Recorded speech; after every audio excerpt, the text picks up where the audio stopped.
If soap and clean water are not available, use an alcohol-based product to clean your hands. Alcohol-based hand sanitizers significantly reduce the number of germs on skin and are fast-acting. Follow these simple steps when using an alcohol-based hand sanitizer. 1. Apply product to the palm of your hand. 2.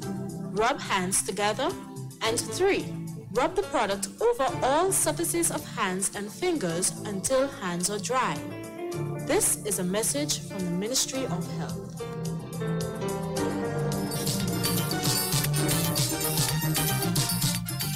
For over 2 decades, Grenada has had one of the highest electricity rates in the world. In a non-competitive environment, the high rates have been putting businesses under pressure, forcing householders to cut, stifling economic growth. Oh my Grenada. Like countries such as Dominica, St. Lucia, and Jamaica, Grenada is moving to open up the power generation sector to competition. Oh my Grenada. Like with telecommunications, competition will spur innovation, ensure efficiency and reliability, and make electricity more affordable. The economy will grow faster, and in the end, the network company will sell more. With a stronger economy, electricity usage will increase, maintaining profits for the provider while the prices gets lower for the consumer. Power to the people. Oh my Grenada. In a liberalized economy, everybody wins. Liberalization is about the people of Grenada. Fair competition, fair prices, power to the people. The Royal Grenada Police Force presents Ecstatic 3. A night of elegance, talent, intelligence, laughter, fun, entertainment, and refreshments as the men and women of the 4 clubs, along with Her Majesty's Prison, challenge each other for the King and Queen title, along with bragging rights. It's a night of lyrics and entertaining calypsos as the police monarch will be crowned Friday, 1st June, Grenada Trade Center, 7 p.m. Tickets cost $30. And you can win fantastic door prizes. Ecstatic 3, Friday, June 1st. Hello. Grenada Trade Center. This ad sponsored by. Stay up to date with all that's happening with the new national party, NNP.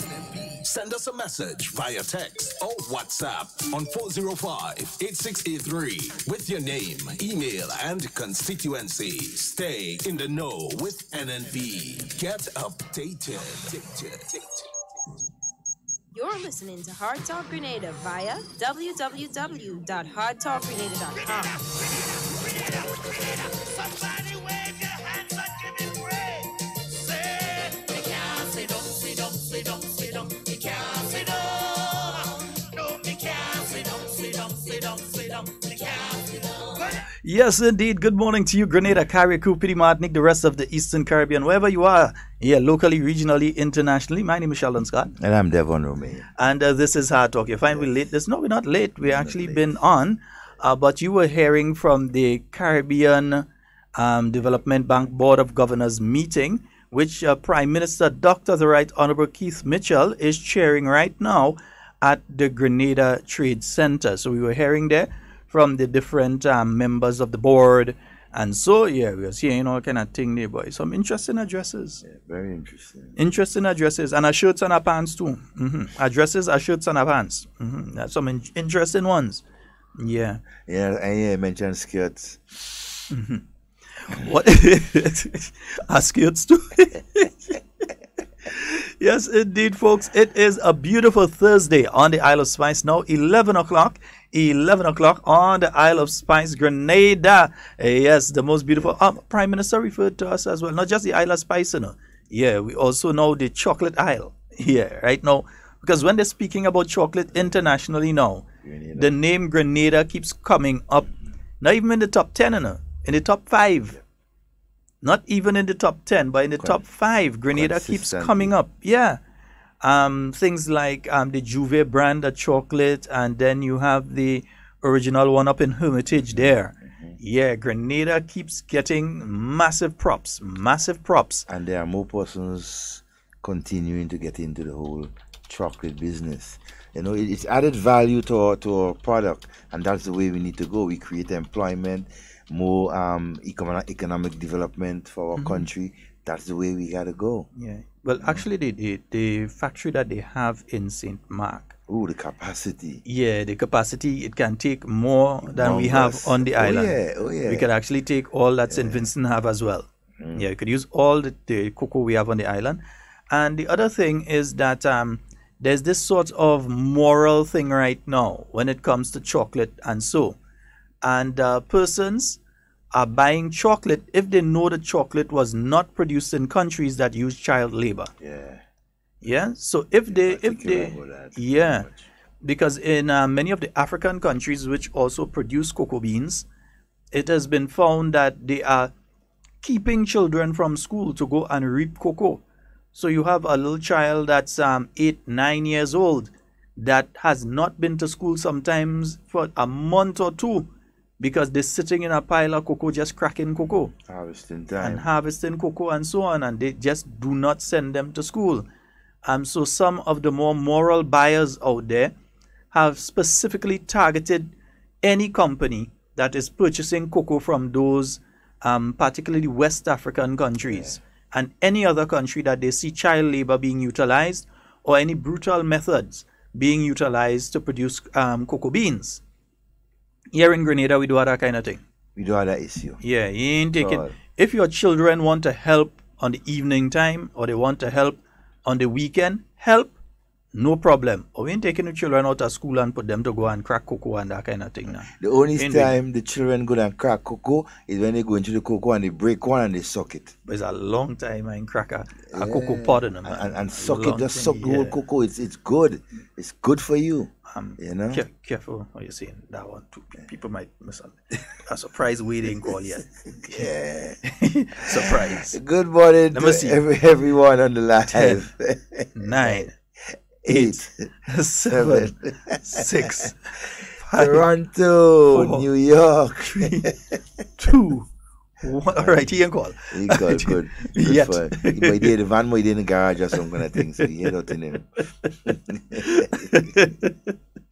Yes, indeed. Let's say a special good morning to all of you on the live this morning. We hope that you all are having a wonderful morning. Let me say an extra special good morning to the Coast Guard officers. As usual, always busy. And Coast Guard always busy, you know. The guys always active and always busy. Yeah. If they're not on some move, because every week you're hearing that drugs have been intercepted. I think they've been intercepted. I think they find a boat. Yeah, no police officer didn't go out there and swim and meet the boat, you know. Coast Guard officers. Coast Guard. Yeah. And if they're not working, they're training basically. Yeah. They're not engaged in any mission, they're training, maintenance. Yeah. So the men and women, because they are women Coast Guard officers, so the men and women of the Coast Guard unit, we say a very special, glorious Grenadian good morning to each and every one of you.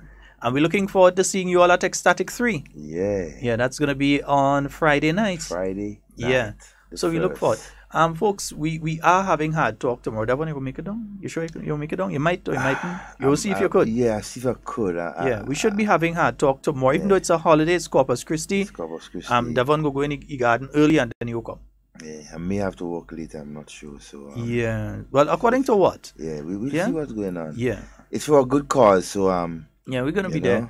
Because you also have a Queen show taking place on Saturday night. And you're going to be hearing some about that tomorrow. I believe some of the contestants from around the region will be passing through Margarita, Venezuela, Isle de Roque, St. Vincent, Trinidad, Barbados, our own Grenada. So one or two of the islands. So they'll be here in studio with us tomorrow. So it's a day dedicated to the beautiful women of the region. Yeah. Well, we will give them as much time as they need. We ain't too sure if they go stay with us. I doubt they go stay for the 2 hours. Yeah, they go pass across and that kind of thing. Because they want to see Grenada too. Oh, yeah. So they're going to utilize the time to go around and see things. And you can't come Grenada and your foot don't touch Grenada's beach. You don't get too green as sand. You know. So all you're going and plant corn and sorrel and peas? No. I find everybody does want to go and plant corn and sorrel and peas. Only waiting for a day like tomorrow. Plant every day. Yeah. It's planting day. Yeah. Some people go in and plant it, but it's tradition. So people go ahead and they plant and that kind of thing on that particular day. It's a day that I've said what I think about that day as a holiday.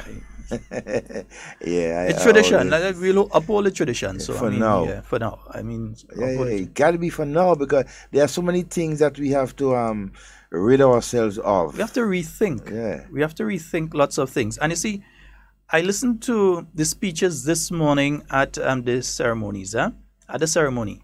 And believe me, I heard some very thought-provoking, and I think it's important for those of you that can get it online. It's on the GBN page. It's not on Hard Talk yet. We'll get it and place it on Hard Talk as well a little later today.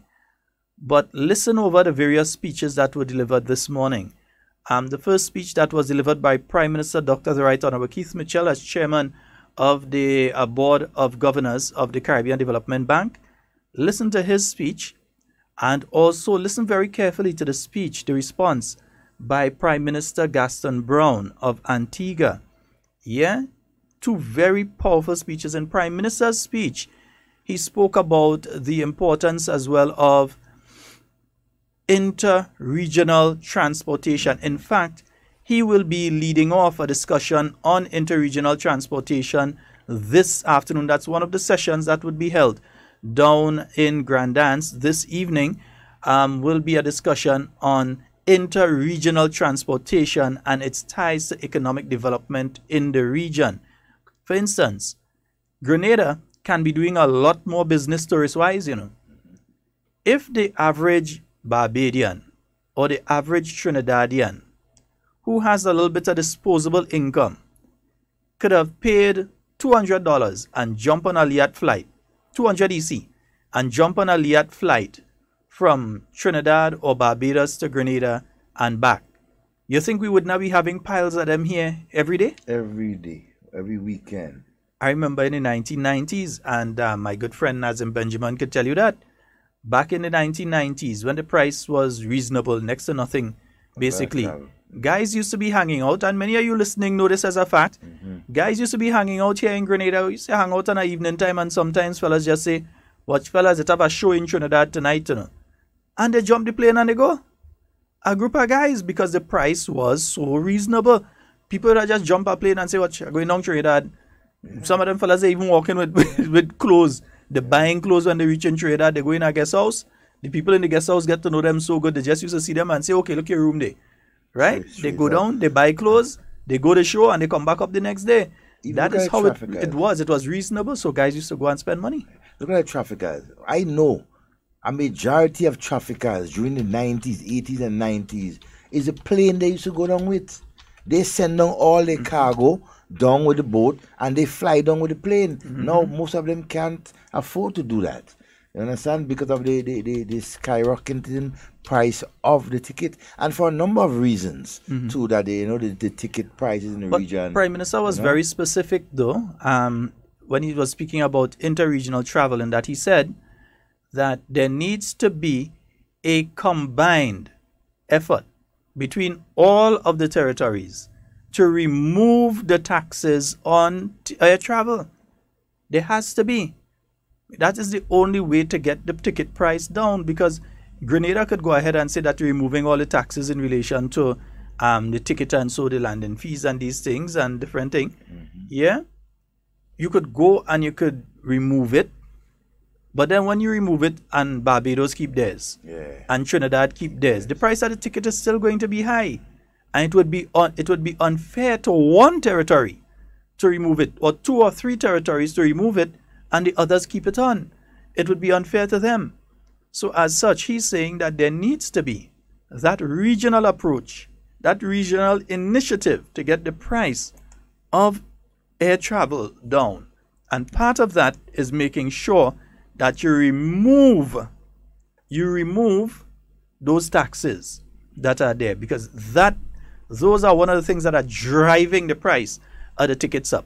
Yeah? Because I guess in every country there will be different types of taxes, laid on the either the airline or even the passengers traveling. And so Dominica might be slightly different, Grenada, and so there must be an effort to bring all of them together and right across the board say, look, it's a 1% or 2% right across the board. So it remains balanced and even for all travelers in the region. We have to, because as you said, the tourism product could be much more enhanced through interregional travel. I was seeing something yesterday. One of my friends posted it, an old ad that apparently was appearing in the newspaper in Trinidad with BWIA that was advertising vacations in Grenada for $40.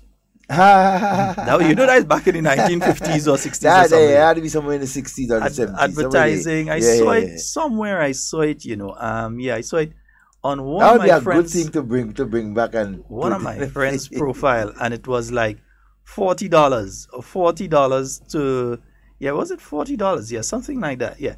Oh no, actually, I'm wrong. $23. Here it is, Devon. Instant holidays, 3 days, $23. Any extra night, $6.90 more. From where to where? From where to where to Grenada? That's Trinidad. Oh, from Trinidad to Grenada. Yeah. So that would have been somewhere in the 70s or something. Wow.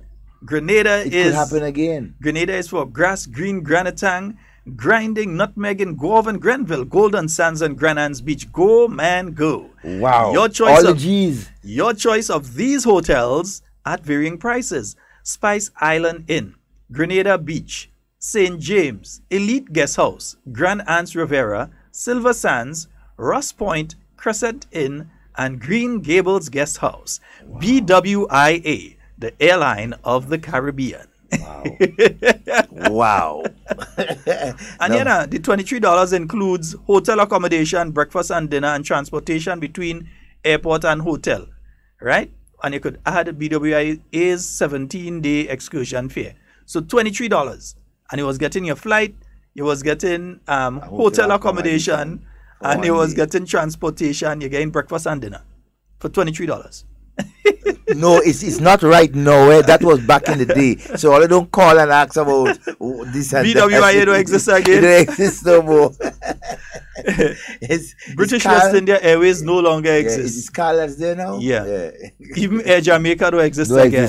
It's been amalgamated into Cal. Yeah. So, but that would be something to just revisit. $23 right across. When we finish the program, Devon, we'll go in and lunch in Trinidad and come back. I'm telling you, definitely fly out and come back right now. Hey. We was going over in Barbados.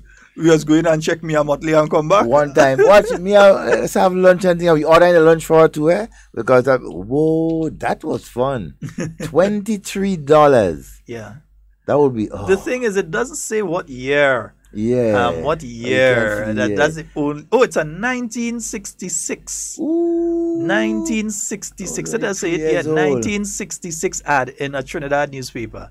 $23. And if I'm mistaken, I believe that is when I go to Trinidad for the first time too. When I was about 2 or 3 years old. Wow, 66. That's fun. Yeah. Bring it back again, Carl. I'm saying definitely though that we know it will never get back to those kind of price. We know that, right? It wouldn't happen. But what we can say is that we need to make the price of travel between the region very reasonable. Much more accommodating. We must make it reasonable. Yeah? People who are in let's say Montserrat, what remains of it, or who are in Dominica that want to come and visit Grenada should be able to do so at a reasonable price. Under 500. Yeah. Look, Nazim Benjamin saying we used to pay 375 EC in early 90s to go to Trinidad, 485 plus to go back. Barbados. And he's not, because I myself paid that price, 375. I remember paying 375 to go to Trinidad and come back. When I went for my visa the first time, that's I'm telling you, I was 2 something or so to go Barbados, 2 something or 3 something to go Barbados. I mean, I remember having a package deal to go to Trinidad one Christmas in the early 2000s. At that time, you had the Caribbean Star and the Liat and so on. Kind of competing with each other, $900, for 4 of us. Wow. $900, a package deal. Four of us, That's a deal. $900. And I got a flight to go and return. Yeah, so if we can, Prime Minister spoke about that. He also, though, did give praise to Liat. He says that he personally is seeing improvements. You know, Prime Minister has a turbulent relationship with Liat. Liat and cricket. And he's very, he's passionate about issues when it comes to both issues. But it's a turbulent one. He ain't turbulent with cricket. Well, not with the cricket board maybe, but when it comes to Liat. But he says that he is seeing improvements. There is a move on by Liat. And you've seen that, Yeah. And you know, we say all sorts of things about Liat, eh? Oh, they had a belly.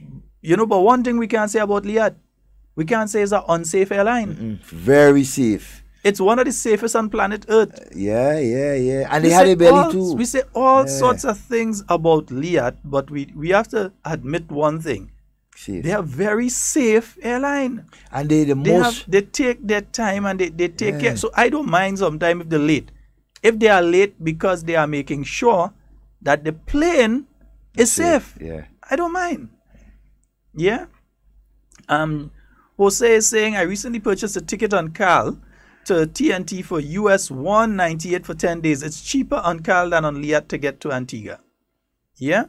Wow. So I realize some people are using that option. They're using the bigger plane, Caribbean Airlines. Some people are also using an option of when, for instance, one of the British flights passes through Grenada, you know, it stops off in St. Lucia. So some people are using that option because it's pretty cheap. You jump the flight from Grenada, use on the I think it's British Airways or whoever. British Airways. You take that flight from here and you go to Antigua or St. Lucia or wherever, and so it's much cheaper for some people to travel that way. That way. So Prime Minister spoke about that, the regional integration movement, that sort of thing, the achievements of this new National Party government. He didn't mention new National Party, he said the government of Grenada, right? Next thing I'll say you want to talk politics down there, right? So the improvements that were achieved under the Structural Adjustment Program with the assistance of the Caribbean Development Bank, who lent assistance through their concessionary loans for putting the structures in place that ensured, that ensured that the Structural Adjustment Program was as successful as it has been. Yeah, and we hear what the president of the bank is saying. I mean, they are so happy. They're high in praise, man. I mean, of what Grenada has achieved over the last couple of years, and so on. When you hear a bank as prestigious as CDB, praising and complimenting a particular government and people, right, for the excellent performance when it comes to economic development and structural. Strong structural organization, and so Grenada is way in front in praise, and it's an example to the rest of the Caribbean to follow. And we heard Prime Minister of Antigua and Barbuda, same one NDC was saying, Doc, and the man fall out. Man come out, he say, my good friend in cricket and regional integration, etc., etc., etc. But he made a point, Devon, I think it's a very important one for all of us to understand. And it is the point that, for instance, you hear people talking and attacking the issue of the CBI programs in the Caribbean, the citizenship by investment programs. Yeah?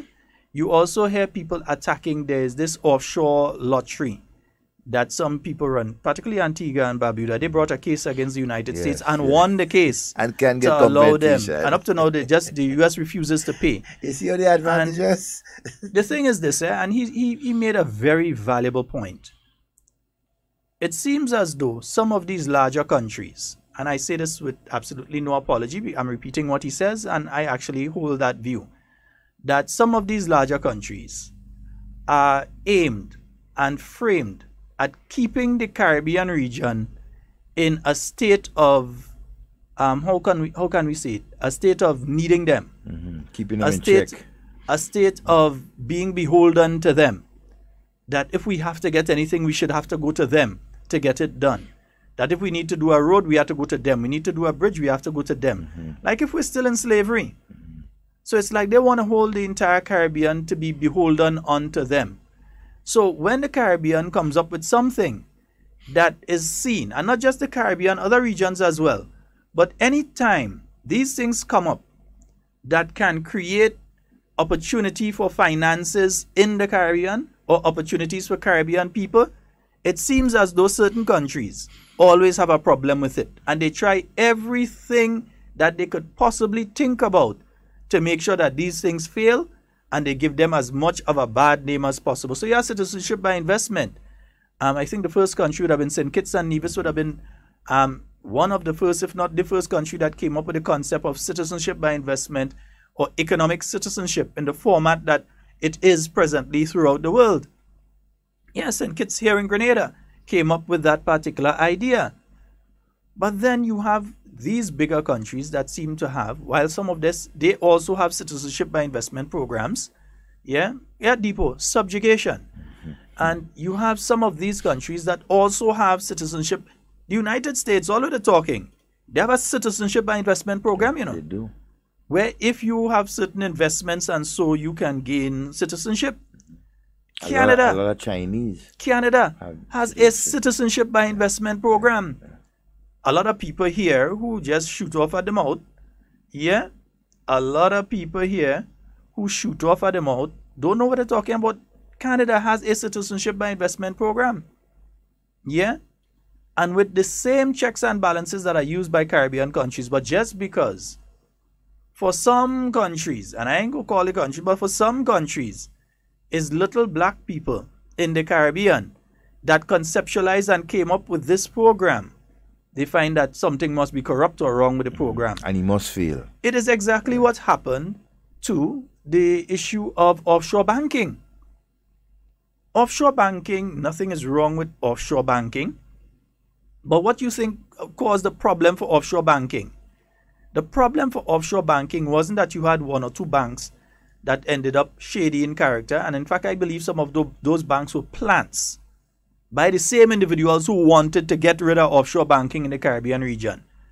And the reason they wanted to get rid of it was because you had literally billions of dollars that was leaving their economies and coming to the Caribbean. And they couldn't stand the fact there is some dark-skinned people in the Caribbean that had that money coming down here. So I would believe that they would have planted some people and all to destroy that particular program within the region. They are capable. They are capable of doing all of that. Destroying because you smaller economies dependent on them. Because you literally had billions of dollars leaving their economy. People were saying, look, these are tax havens. I could have, instead of having my money and paying this amount of taxes here, I can have my money there and be getting interest on my money instead of paying it or paying a set of taxes on it here in whichever country. So they made sure that they destroyed that program. So the money have to stay by them and they have to get the taxes off of it. Because how else can they fund all the things that they do except offer their taxes? Wicked things, some of them. Yeah, sometimes I want to start a song like the man who born yesterday. Right. I wasn't born yesterday. Another man was born yesterday. Folks, 4407377. So it was a very interesting observation by Prime Minister Gaston Brown. He also, and this one is the bigger one, the bigger issue though. He also very clearly analyzed recent elections in the Caribbean. As you would know, Grenada would have gone in March. Antigua would have also gone to elections in March, 8 days after Grenada. And his government was returned to power with an increased majority. In fact, they missed the clean sweep by only 2 seats. 2 seats. 2 seats. 2 seats. Gaston, you miss it. Two. You see, Gaston didn't talk to Doc. Yeah, he didn't talk to Doc. He didn't talk to Doc. He had to talk to us. He wanted that extra day of dialogue. He tried to do it on his own. He said, well, you know what? I get in there, I feel I go do it on my own. Yeah. You need Doc for that final touch, boss. Gaston, you needed to talk to PM Mitchell. Yeah. Had you spoken to Prime Minister Mitchell, he would have given you the real deal. Yeah, you see me, consultation every minute. Doc, what you seeing, boy? Ting. And Doc, Doc will handle that.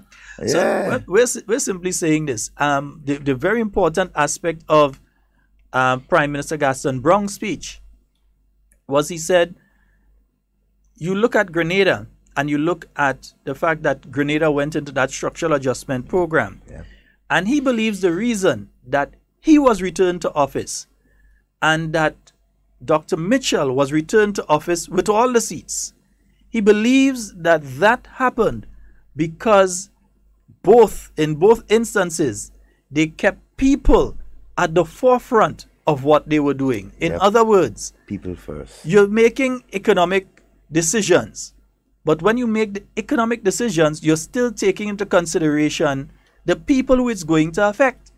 And you also, through this social partnership, allowed people to have a say, their representatives to have a say in relation to the different things that you were going to do. So that people-centered approach to politics, that is what he believes would have helped the new National Party in Grenada to again be able to secure all the seats in a general election, and in his case, to be able to secure all but 2. And I think if he did do a little harder work and think I did a push. And if he did call us, we'd tell him how to take the 2, you know. I could have come and help you, you know. Watch, talk to me. Next time around, we go take the 2. I go help you to keep all you have and take the 2 that you need to take. I feel you were a little bit sympathetic to 1 or 2 persons. Yeah, you know, I think you check your just make sure your constitution allow for appointment of somebody if you win everything. Eh? It allowed. Mia go for the thing and she didn't realize. She didn't realize. Oh God. Afterwards she find out. But you know what changes are there to be made? And so yes. And Depot, thanks. And one thing though, I need a contact number from you, boss. If you can do that, so you know we stay in touch with each other and so on and thing. All right. Yeah. So hey, the changes in the region are happening and are happening. Mm-hmm. I mean, fast and furious. He also mentioned that in his view, and he sort of paraphrased this part, that the approach that was taken in Grenada and Antigua by their governments, which helped them to return to office, was not the approach taken in Barbados. No. And that is the reason what happened in Barbados. He didn't say it direct, but he was paraphrasing that, look, this is the example of when you put people first. Exactly. In Grenada, you've put people first. Mm-hmm. And in Antigua, you've put people first. You've made them part of the process, and you have considered how the process is going to affect them in the short term. Yes, there may be short-term pain, but long-term gain. So yes, you introduce new economic measures. They may have short-term pain, but then there's the long-term gain that's going to benefit you, your children, and your children's children, and the country on a whole. So putting people first as part of the process, that is what helped the new National Party administration. That is what helped the Gaston Brown-led, I can't remember the name of his party off the top of my head right now, you know. Antigua Labour Party? Yeah, I think it's Antigua I can't remember if it's the LP, you know. Yeah. I think so. Yeah, but yeah, the torch, the red, does wear red, I think with the torch, and I think that's it, yeah. But that is what helped him to return to office. But that is also what Barbados. Yeah. Well, Fondel didn't want to listen. He didn't want advice. He didn't want to listen to his peers, you know, for advice and so. So he go it alone, and when you go it alone, you coming up against a woman with all that strength. You don't know you'll get Debo. Yeah, but the first. I mean, and that's. But I'm saying that there's some very strong speeches, and also another thing that has come out from that discussion this morning. Prime Minister Mitchell mentioned it. Prime Minister Brown took his time and went into it as well. And you also heard it from the president of the bank. His name eludes me at this point in time. I'll search for it in a little while. The issue of climate change and the effects on the environment and economies of small island states. Even on the recent IMF report, while they were speaking of the positive growth in Grenada, they mentioned the shocks to agriculture due to weather events. And we know what they're talking about. That farmers go and they put down the plants and everything, and then you have a rain event and everything wash out. Yeah? Or you have land collapsing here and so the damage that is happening to the agricultural industry due to climate change. And remember, Grenada is a hilly place, huh? Grenada is a hilly. We ain't as flat as Trinidad. Trinidad and Barbados. We ain't as flat. We're lucky. No, it's not a bad thing. We're lucky. That's why we're beautiful so.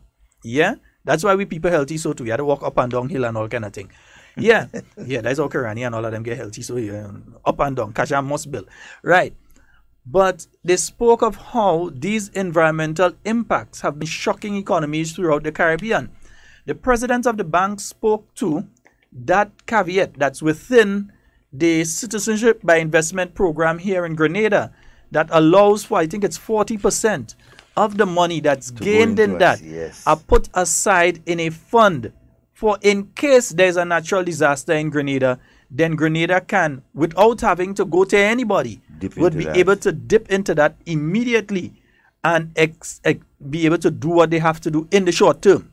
Yep. So before you have to go and have a donors conference and all this sort of thing, and wait and for anything, wait for money, and then in some of these donors conference, people promise money and then you never get it. You don't get it. We see that. Or you could have even worse, because look what happened in 2004. You had Hurricane Ivan, but then it was followed by that tsunami. And the tsunami, all funding that was heading for Grenada, materials and so. For Asia. Now, you had Grenada where you lost, you didn't lose 50 people during the hurricane, but you lost 80% of your housing. Small island in the Caribbean. And then you had the Asian tsunami, which killed 200,000 people. So priority had to be given. Destroyed the lives of millions. So priority went to those. I mean, Grenada's still rebuilt. We're still a resilient people and we rebuilt. I build back better. But there was that perception at the point in time that they needed to spend more money there. So as such, small island states need to create that buffer.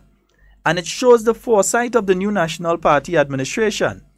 It shows the foresight of Dr. the Right Honorable Keith Mitchell and the new National Party administration that they can create that fund so that in case, we pray, oh Lord, that it never happens again. But just in case it happens, that there is some funding that is being put aside into a special fund. Now, you can't dip into that fund and decide, I'll go in and use it to pay public workers. So in case certain people was there ever get around the treasury, we know it ain't going to happen. They can't dip in that. All right? They can't take it and decide, well, look, an election coming up, we go in and spree.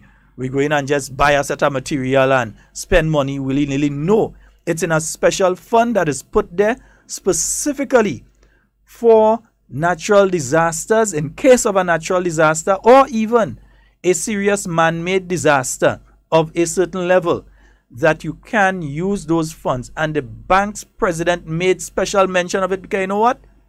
Other countries ain't really had that. Nope. So they're looking at Grenada again, Grenada's model. Exactly. Yeah, Grenadians model. And folks, I just have to say though, that heat that we've been having lately and that kind of thing, wow. Put your hurricane plans in place. Because I remember what the place feel like before Ivan. And it's only all I say 2 days before the beginning hurricane of the hurricane season, right? Put your hurricane plans in place. Get your first aid kit. Start storing up on your dry goods and so your water containers. Start put them in order and so get the things that you know that are required. Sit down and talk to your family, right? And prepare a plan. What are the emergencies? Where do you go in case of this type or that type? We have to be proactive. Cannot wait. And so we're hearing of, because as small island states, we have all these things that are affecting us. Again, we've been speaking for many years about hurricanes, but now you have another issue that's come up and that's affecting the Caribbean. The issue of the sargassum. Yes. It is affecting the economies of the region. It's affecting the tourism economy because people ain't going on a beach that smelling worse than Alabas. They ain't going on a beach that smell worse than Alabas. Yeah, they want to be in a village where it smells like that. So the tourists are not going to go to those areas. So you're losing income there. But even worse than that, the tourists is wanting it, they could find a next destination. What do your fishermen do? When they cannot go out into the water and the fish that they catch, the fish catch itself is being reduced on the eastern side of the Caribbean. You have that taking place. Their income is being affected. And what about the health issue that is caused by the villagers that is closest to the sea coast?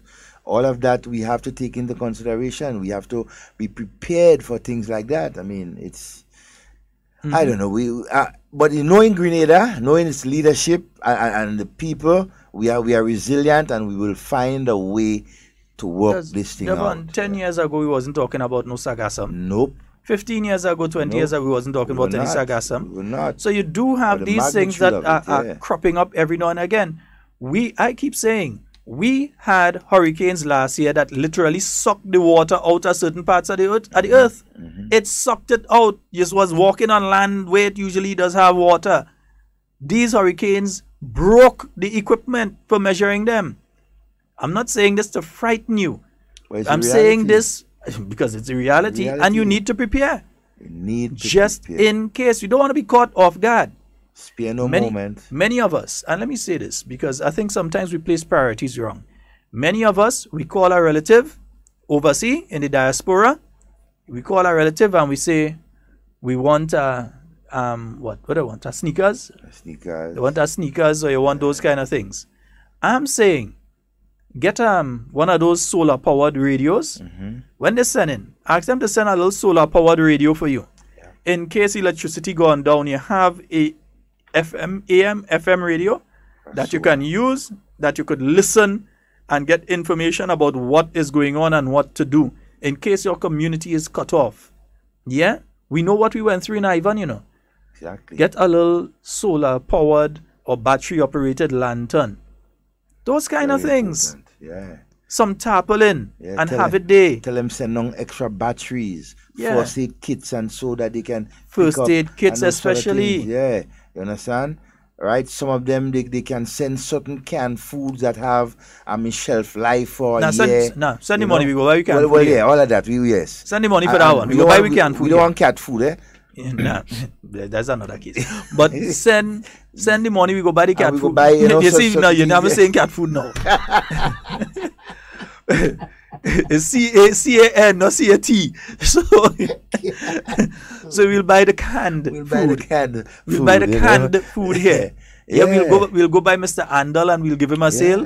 We'll go by Kenny Lalsing and we go empty out his storeroom for him. We go, when we say empty out, we go buy everything, because all might once say I say do different thing. You know? We'll go to Foodland and we go buy we stuff. We'll go by Bryden and Miners and buy we stuff. IGA and all of that. Buy we stuff. Yes, Springs Food Mart. Buy we stuff. We go by different people. We go by Clouding in Tongue and get we thing in bulk. We buy and we stuff. We go and buy CK Super Value and buy we stuff. The one in Wester Hall Point there. The new one. What is SOG Foods, I think. SOG Foods. SOG Foods. We go in there and buy. Yeah, we go in and buy we thing. Right. We go in all over. Buy we thing. Philbert Brothers and them up in St. Patrick. All over. In St. Mark's. We buying we stuff. So you could send the money and get your tin stuff and so on. And folks, there are things that we could buy here. Definitely. It is the 30th day of May, and the hurricane season would start. But you know what happens? Next thing you hear, system coming. And when you hear system coming now, everybody go and jam up inside every supermarket to buy. That don't make no sense. So we have to be careful. Because by the time you go and you do that, sometimes when you reach, all the creeks done. So go and buy. We have to, boy, if I never see a pack of cricks in my life again, it will be too soon. I eat so much of that stuff during Ivan. And right now, we have a caller. Let's see what they say. Good morning and welcome. Hey guys, good morning. Morning, sir. my friend. Yeah, do you know the percentage of literate people on the island? It seems as though Ms. Joseph know the amount of people that is literate in Barbados. As though she's a Barbadian. But I think she should tell us how many people that is literate on the island also. Thank you. All right, my brother. My friend. Yeah, and you see, let me see if I can find it. It's 2 days away from the official beginning of the hurricane season. We at Hard Talk want to make sure that you are prepared as much as possible, right? We want to make sure you have the containers to store your waters for anywhere between 7 to 10 days, right? Supply of water for you and your family. We want to know that you store up on your canned foods and so, right? And everything like that, your tarpaulins, your duct tape, your extra, your lights, your candles, your batteries, your radios, first aid kits. Yeah, so folks, proactive. those of you that making the little barrels and send down. Now remember, when you're making the little barrel, fold a little tarpaulin, put it at the bottom of the barrel for your family. Yes. They can't have too much. So they could have a 2, they could have a 3, they could have 10. Yeah. I'll 2 raincoat for the children. Yeah, a 2 little tarpaulin, put it at the bottom of the thing. Put it in, their survival gear. They have them all over the place. They have some shops and so deal with survival gear and those kind of things. Battery packs. They pack up batteries. Solar packs right now are kind of the in things that you could use as solar to charge your mobile phone. Exactly, all these things. And also to run a laptop and those kind of things. So there are those available. You see it, you can afford it. We ain't saying shut your hand where your hat can't reach. But you could afford it. Send it. Think about those things as some of the things you could include in a barrel every time you're sending down for your family, because it will help them. Remember, this year is predicted to have some serious hurricanes again. They're looking at the patterns. They're looking at the temperatures. They're looking at the wind shear, everything, and they're expecting to have some serious hurricanes this year again. And don't forget, also when you send in the first aid kits, make up your own first aid kits. Talk to somebody out there as to what are the essentials that you need and send them. Most of these things are cheap. You can source them out there. Send them. Yeah, so Prime Minister Brown, he spoke about that. Prime Minister Mitchell spoke about that. Remember, he was chair of the small island developing states and so as well, and had specific responsibility with the climate change and all of that. Yeah. Also, you heard the president of the bank speaking about it. Barbuda, it's Antigua and Barbuda. I don't know if anybody living on the island of Barbuda yet, but it was a stage where everybody on the island of Barbuda had to be evacuated to the main island. In fact, and I think it's Barbuda is the only place they lose, eh? I think it's Barbuda that Gaston Brown. That was one of the two places that he lose. Yeah, he for lose whatever there. Reason.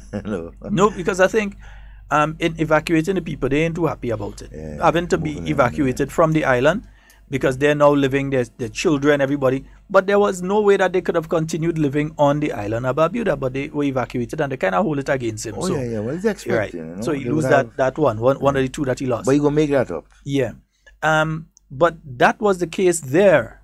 Barbuda is a kind of funny place too, because about 3 elections ago, a guy won it by 1 vote.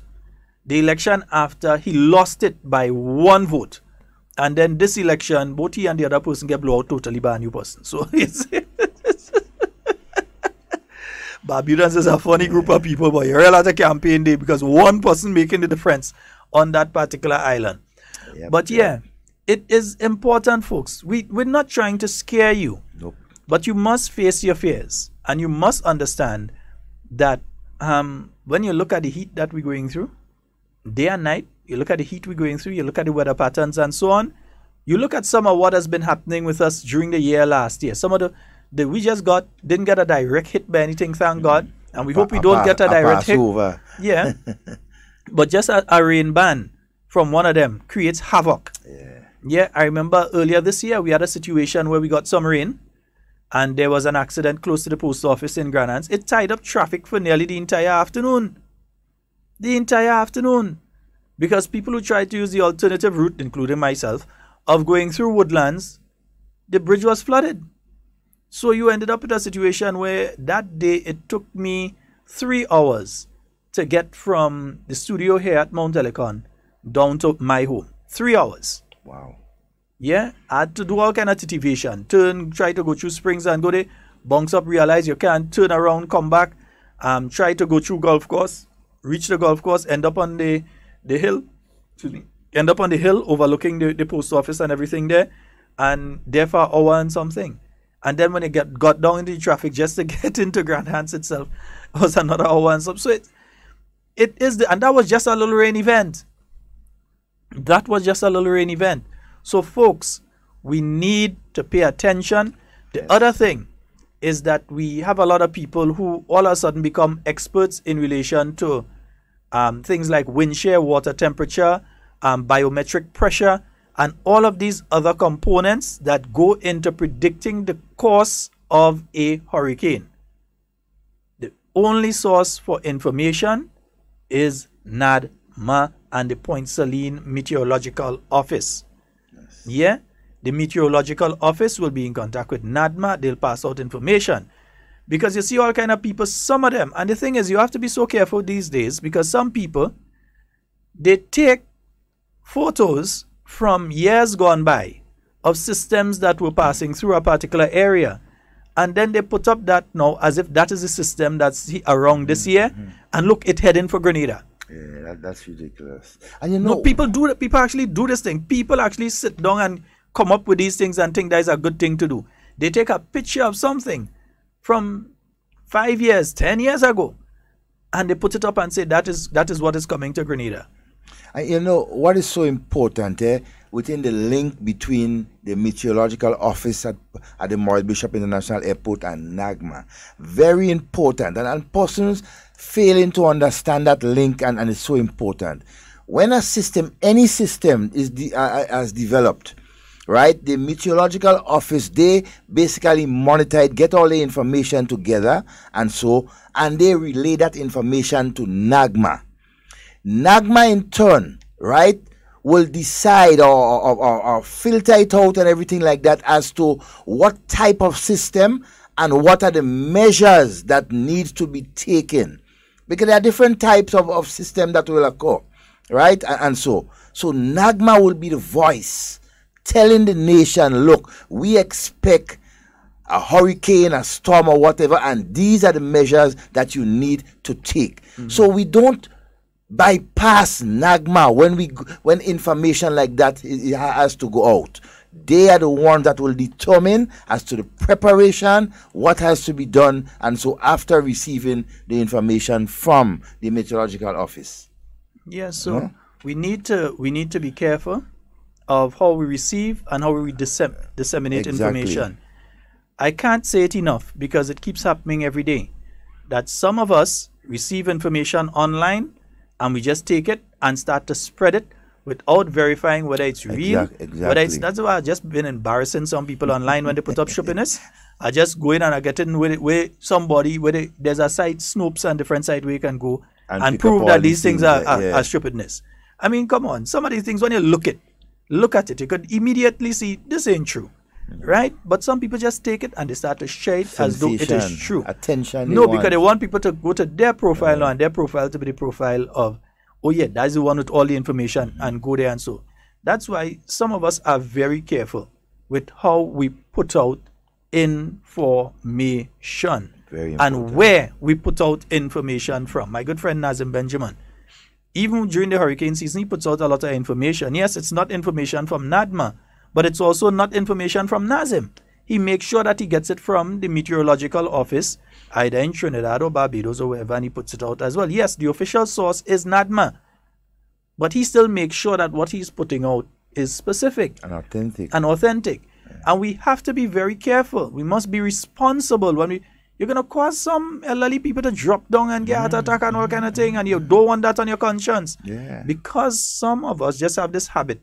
As soon as we see something, we just click share without thinking first. Because remember, some of these systems or what may occur, right, maybe things that you either will have to evacuate or not. Now, if you don't have the specific and the correct information as to what to do, you can create chaos and turmoil with people, right? Giving people wrong information could make them evacuate from their home and go somewhere else and put them in danger, right? So we have to be very, very careful as to the credibility, right, of the source. Information. NAGMA is the official, right, source for the correct information when it comes to these systems. I need to say though, I think Facebook has been doing a good job over the past couple months, well, month or two, in relation to removing fake news from online. They've been doing a good job.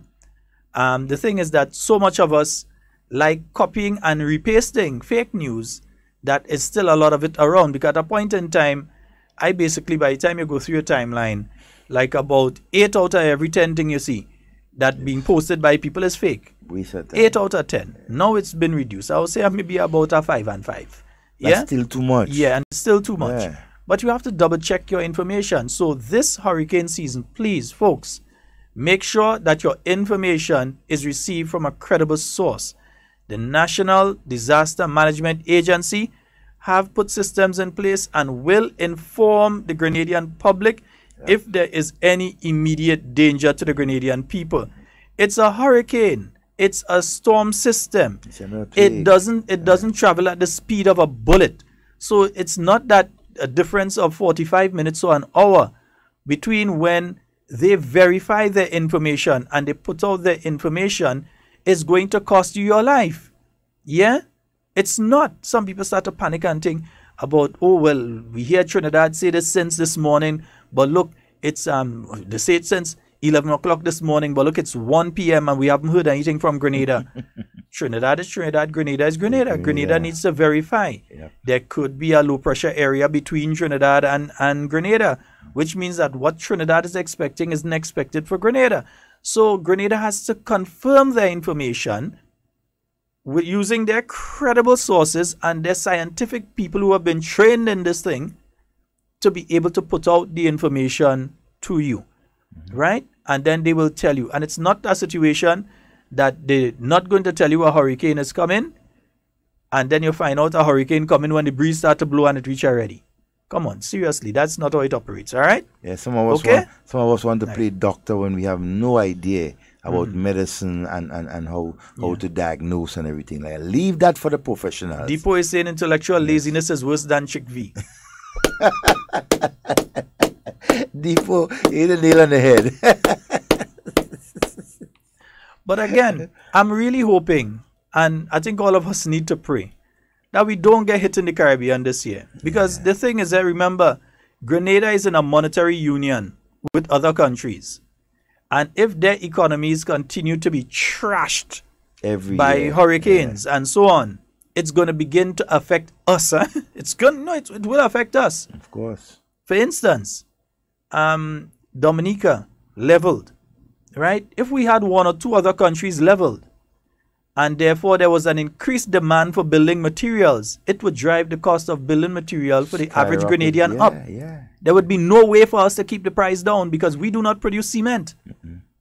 So because cement became a something that everybody wanted throughout the Caribbean, if these hurricanes do what they do, the price of cement would go up. Supply and demand. The price of steel would go up. The price of lumber would go up. The only people to benefit off of that, not even the hardwares here in Grenada, you know, they wouldn't benefit because remember, they have to buy it at the increased cost and then sell it at the increased cost. So it's not like they're making more money. They have to buy it at an increased cost. They have to spend more money. And they're making the same amount of money. Yeah? So it's not like they're going to be making any big profit off of it or that kind of thing. But we have to pray that some of these do not affect the Caribbean region. We have to pray that they do not affect the Caribbean region in a significant way. If we are hit, believe me, it's going to affect in a negative way the economies. There is the positive growth that you have immediately after. You saw it in Antigua's case and in Dominica's case that the economies grew by a percentage. But the economies grew by a percentage because of increased activity in construction and construction-related issues.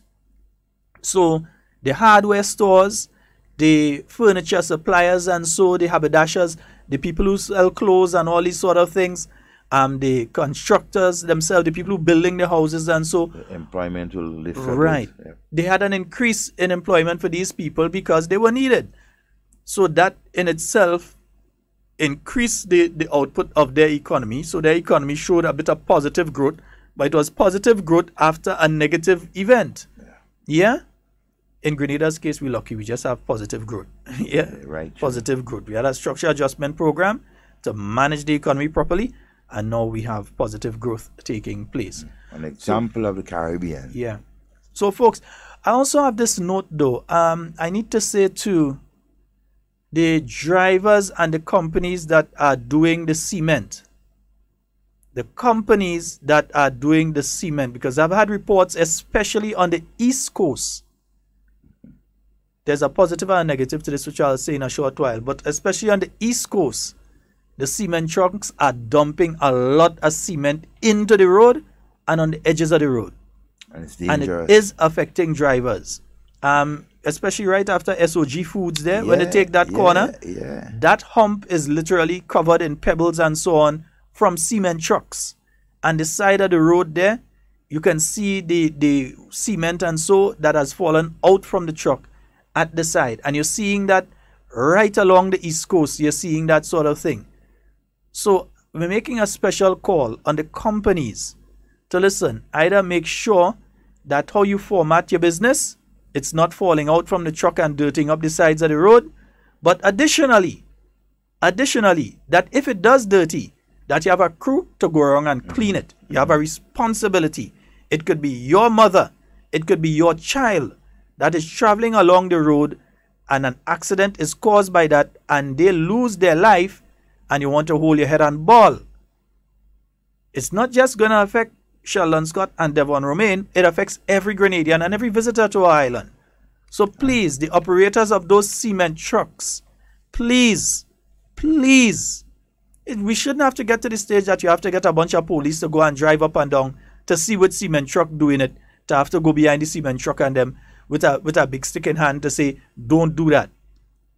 Yeah? But if it's keep seeing that, man. If it's your business, I mean, talking to the owners, if it's your business and you have cement, ready-mixed concrete spilling out of your truck, it's a loss for you. So come on, do something about it. The trucks carrying sand and gravel as well. You all are also guilty of that. Driving over the granite tank and so with heavy loads of gravel and sand and spilling it all in the road. In my belief, no truck should leave the site overflowing. Once it should be below the tree, and not above the tree. And covered too. We know you want to make as much money as possible. We know you want to be able to make one trip instead of having to make two, all that kind of thing. Yes. But should it be to the detriment of other Grenadians, the bike users, those guys who ride motorcycles and so on? Should it be to their detriment, and the scooter guys? And the people who driving cars as well. Mm-hmm. Should it be to the detriment of all other users of the road just because you want to fill your truck to the point where it's overflowing and be heading up a hill and a good portion of what you just full up falling? And I'm not talking about put no tarpaulin over and cover. Don't fill above the tree. It should not be filled above the tree. And I see no reason why at the different agencies they continue to fill these trucks up like that and allow them to leave. Mm-hmm. It should not be happening. Again, need massa with a big stick to come in and say, don't do that. We shouldn't have to be going through that. Yeah, we shouldn't have to go through that. Yeah, it's been happening and it's time it stops. The third one. Safety before greed. Thank you. Yeah.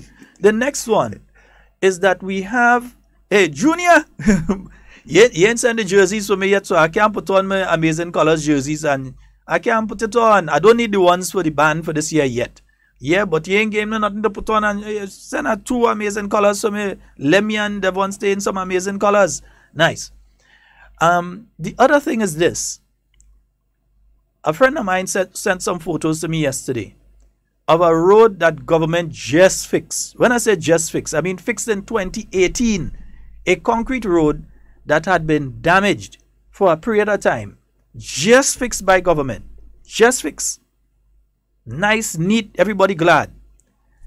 And some construction company decided to drive an excavator up it. Not on the trailer, eh? Drive an excavator and break up the side of the road. And they didn't start repairing it as yet? I asked for the persons who took the picture to get the company that is involved, because I believe the company must be held liable and responsible for damage to the road. The Road Traffic Act makes provision for when users of the road damage the road, and it needs to be enforced. You can't have government going and spend tens of thousands of dollars, hundreds of thousands of dollars to fix a road in an area. The people so happy, they're glad. All the time the road was bad. They got the road fixed, finally. And as soon as they get the road fixed, somebody decide, well, they're too lazy to drive a trailer up there. They're just going to drive the excavator up on the concrete road itself and crack it up. Nah, they need something else. That's unfair. And I'm speaking specific to the edge of the road. They break up the edge of the road and so on. The road was done properly. But the edge of the road break up and crack up. Nah, they have to be held responsible. And the community, right? The community that's been affected, you all get up and continue to advocate to get that road fixed by that person who did it. Yeah. Don't leave it like because that. What's going to happen now is that the rainy season is going to come. Exactly. When the water is coming down that road, because it's a hill, when the water is coming down now, it's going to get into those cracks. It's going to start damaging the road in a serious way. And then it's the same government who fix it now going and get costs to come back and fix it again. Exactly. Come on. That's unfair. Things like that. That's unfair. Community, you come together and get some resolution. Talk, find out what is going on and get it done. Right? I also too, and I continue to make that appeal. Right? Up to this morning, I passing there again and I'm noticing that retaining wall. Ministry of Works. Right, please, it's getting worse. I have eyes I can see. I pass there twice, sometimes 3 times for the day. And I pay attention to that. I'm begging the owner and the Ministry of Works, please. Yeah, but Devon, as I said, Ministry of Works, I realize Dum and them, all it doesn't learn from all the mistakes. For years, they attack Gregory Bowen and call him corrupt. They say all kind of thing about Gregory Bowen. And one by one, he come and he clear his name of everything they accuse him of. Everything. Gregory Bowen clear his name. All us nasi Dum and them attacking him again. Not because all they want to send Claudette up there to get she licks now. All they know Pedro go beat her in tongue and all they want to send her in Southeast St. George. We feel we know what's going on. Huh? We know it's up there, want to send her. That seems to be the mood now. You get licks in tongue and you go up in Southeast. We know you all want to send her up there, so you all trying to create the platform. Franca was first. Yeah. So we know you all, after Randall will get you. Yeah. Still crying. Yeah. You all are trying to create the platform now to position her, to put her there. We know, we understand. Yeah, we understand what's taking place now. We might even understand better than what taking place better than some people even within NDC. We know what's taking place. But at the same token, are you going down that road again? Just now, let's start to talk about briefcase again. Oh, God. Well, no, my goodness, they have been speaking about briefcase again. Yeah. It's been... So, I mean, you all just ain't learning and you ain't understanding. But we wouldn't teach you. The Grenadian people will continue to teach you. Yeah. That's who is the teacher and the employer will continue to teach them a lesson. Yeah. Folks, it's actually after 12. We're out of time. So, we just need to tell you all quickly. Remember the Docks Challenge Trophy. It's going to be taking place this Saturday. And the games are going to be at the Tantine playing field, where South St. George take on the town of St. George. Monjelu playing field, where Southeast St. George take on Northwest St. George. The Simon playing field, where St. David is going to be going up against St. Andrew Northeast. Hope playing field, where St. Andrew Southeast will be going up against St. Andrew Southwest. MacDonald College playing field, where St. Patrick West will be versus St. Mark. Loretto playing field, that's where St. John will be taking on St. Patrick East. All right. And also remember, contact your constituency officers in relation to the massive cleanup that's going to be taking place behind the cruise terminal and the bus terminal, from the cruise ship terminal area coming right down to the bus terminal area there. That's going to be taking place 6 a.m. this Sunday, led by the New National Party and in conjunction with the youth arm of the New National Party. Good morning to you, Senator the Honorable Judd Cadet. Yeah, we hope you're having a wonderful morning. What day is evening? Might be nighttime. Yeah, in fact, it's 12 o'clock at night. Yeah, he's sleeping. He might be up listening to Hard Talk, you never know. His body might still be on Grenada. I can see the grin on his face. Yeah, that grin already. Judd.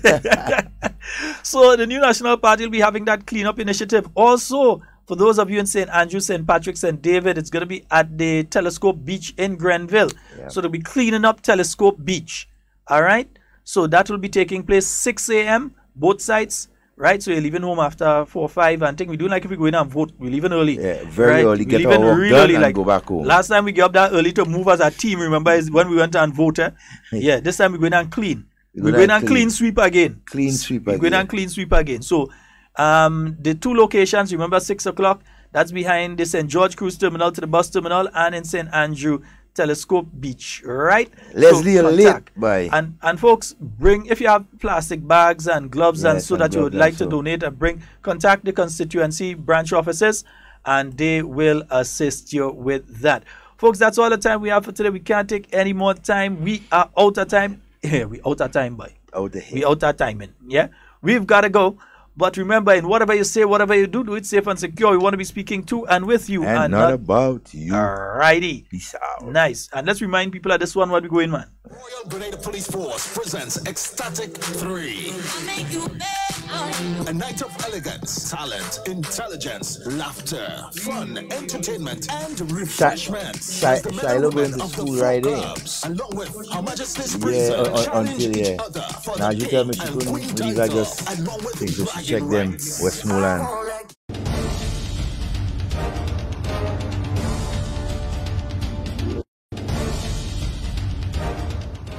Welcome back. Putting idle lands back into production. That's one of the major benefits being realized under the Cane Co investment project operating here in Grenada. The project have been bringing new meaning to the term cane production as they prepare for the manufacturing of Renegade rum in the next few years.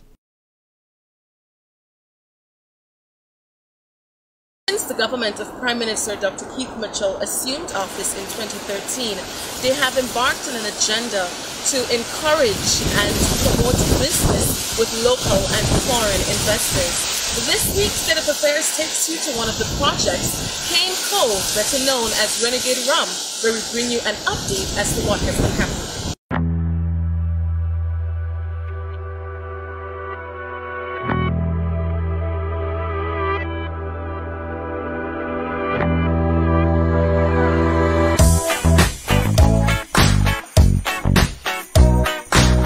About 2 years ago, Renegade Rum Distillery officially launched its operations here in Grenada, promising a product that's second to none when production begins. But to get to the point of producing an actual bottle of Renegade Rum, the agricultural arm of the company, Cane Co, has been putting in the groundwork by planting and producing cane for production.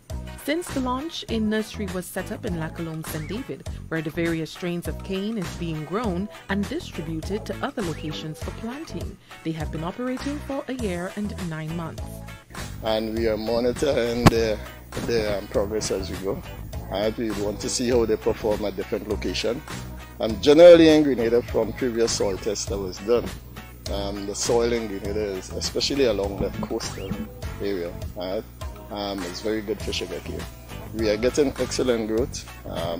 In fact, it's way past what the study would have indicated. To date, close to 100 acres of cane has been planted in various locations. The ultimate goal is to have about 600 acres of cane planted by mid-2019. We have about 29, close to 30 acres of backyard. That's where we are right now. We are cleaning, presently we're doing some cleaning on the other side, which may give us about another 15 to 20 acres. We have just about 35 acres at River and Pine. That's in St. Patrick. And we have the nursery, which is 14 acres at Lacalome. And we have another 25 acres at Hope in St. Andrews. Most of it, like I said, is along the The project is taking a careful and calculated approach to growing cane from the climate to the soil type and the terrain of the lands. It's certainly not business as usual, all to ensure a quality product that is rich in taste and texture. A survey was conducted prior to the launch of the company to find out if the country could handle a project of its magnitude. When the results were positive, an implementation survey was done as well as soil tests. But we want to empower farmers. That's what I do in Scotland. That's what I do in Ireland. What we want to do is encourage farmers by making it worth their while to grow cane, showing them how to do it. We've got the machinery that we can use. We've got the varieties that we've cultivated over this last 3 years.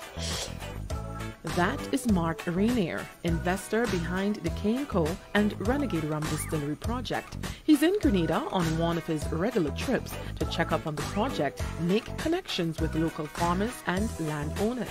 He is calling on persons to get on board. The cane will be provided and farmers or landowners will be compensated monetarily. This whole project is a new look at growing cane. I'm not interested in how people have done it elsewhere. I'm not interested in what methods they use or whatever. We're looking at this completely fresh. So I don't want to be influenced by what other people do. So we're looking at it anew. So we've got 7 ideally suited varieties which we have tissue cultured. We've gone to those lengths to make sure it's hygienic and it's clean, and so at least we're starting with that clean sheet. Lands have already been leased in Hope, Bacolet and River Entwine, among others, bringing it back into cane production. It is not the company's objective to buy lands, but to work with farmers. One of the farmers who have come on board is Jeremiah from Plains St. Patrick. He owns acres of land and is working along with Cane Co. to bring it into cane production. And when I heard about this Cane Co. company, I was kind of enthused, knowing that at least this land up here can be revived and put under heavy production with sugarcane. I saw something on the television. I think Cane Co. company and people have been talking about it, and I inquire. I know BJ very well. I called BJ and then I say, actually I happened to call the right man because he was right in the heart of all things. So, and then he says he himself was actually happy I was actually getting involved in that level of agricultural production. Some 60 persons have been employed to farm the ground, some of whom are gaining useful skills and experience on the job. State of Affairs heard their story. Well, I've learned how to deal with the cane, how to handle the product properly. I've learned how to use a cutlass, which most of us don't know how to use. I've learned how to plant cane, like cover the cane, like use a fork and stuff. And I've learned how to deal with people in different moods and how to deal with the different weather changes. I've learned how to plant it. There are a couple inches, you have to plant it a certain inches apart.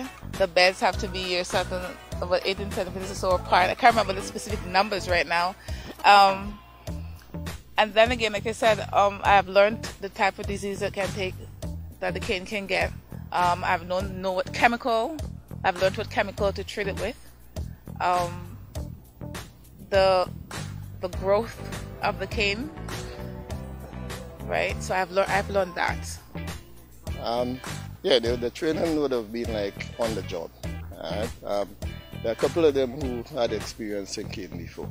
They would be children of parents who had cane prior to the decline of the industry in Grenada. So some of them are back, and some new ones who would be exposed to cane for the very first time as a result of this project. I'm very happy that your company, Cane Co., actually came to this land to get farmers like myself and to get other farmers involved. It's like a ray of hope and a ray of light has been shown up in Grenada one more time, where the place can be put under heavy agricultural production with respect to cane. All this fuss about locations, strains of cane, climatic conditions, soil type and handling of the cane is to ensure a premium product, one that will sit amongst the best on the world market. Now this isn't sort of bush rum we're doing. We're challenging the top spirits of the world. I say to our guys, it's single malt rum. We're going right to the top. And this will be, I sincerely hope, around the world in all the best places. All the workers involved are pleased to be part of the Cane Co. project and are already testifying of the immense benefits it has and will continue to bring to the country. It's something new that's come on stream here like just a year ago. So I feel excited about it because as a young individual, it is something not every body or every young person would want to get involved in. I believe that it would be beneficial to the country, even though it is owned by foreign investors. But there are Grenadians, or a particular Grenadian who is a shareholder in the business, and it produces a form of employment to some people And we learn different things as workers. Some of us may not have known different varieties of cane or how to handle cane. So I believe it's a good one for Grenada. Out of Grenada, I think it's a very great idea. It generates employment, and it boosts the agriculture sector. Also, it boosts the economy. Right? Agriculture was kind of down, being only just nutmeg and cocoa. Cane has kind of gone out of existence for a number of years. So bringing it back, it's a really great idea. Reporting from Hope, I am Abigail McIntyre for State of Affairs.